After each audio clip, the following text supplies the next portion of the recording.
Vous manquez d'espace de stockage sur votre ordinateur? Windows 10 propose un outil entièrement gratuit pour supprimer les fichiers inutiles et temporaires et de quoi faire en sorte qu'on va avoir un peu plus d'espace.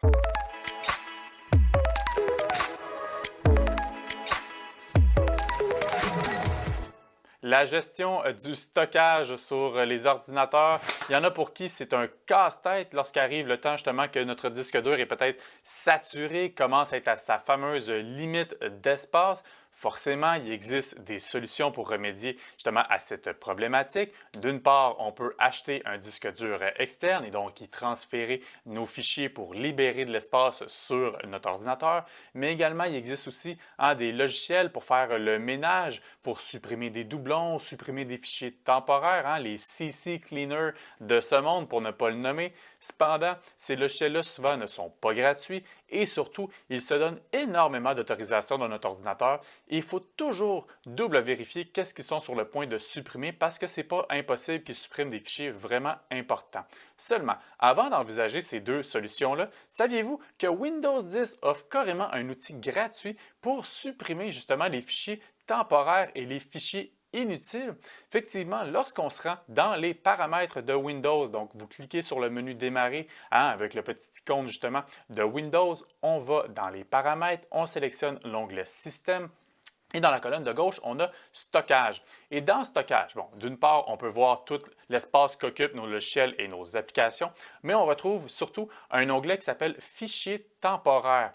Qu'est-ce que c'est que les fichiers temporaires? Ça peut être vraiment plusieurs choses. Ça peut être par exemple des vieilles mises à jour de Windows parce que oui, Windows les garde en banque parce qu'il y a toujours une possibilité de, si jamais on a fait une mise à jour, il y a eu un bug ou on ne l'aime pas, de pouvoir revenir en arrière. Cependant, si notre ordinateur fonctionne bien avec la dernière mise à jour qu'on a installée, bien, on n'a peut-être pas besoin des anciennes mises à jour, puis ça peut prendre quand même beaucoup d'espace. Ça peut être ça peut être des téléchargements qu'on a faits, ça peut être même des doublons, des miniatures, les petits icônes justement pour nous rappeler c'est tel fichier ou c'est telle photo.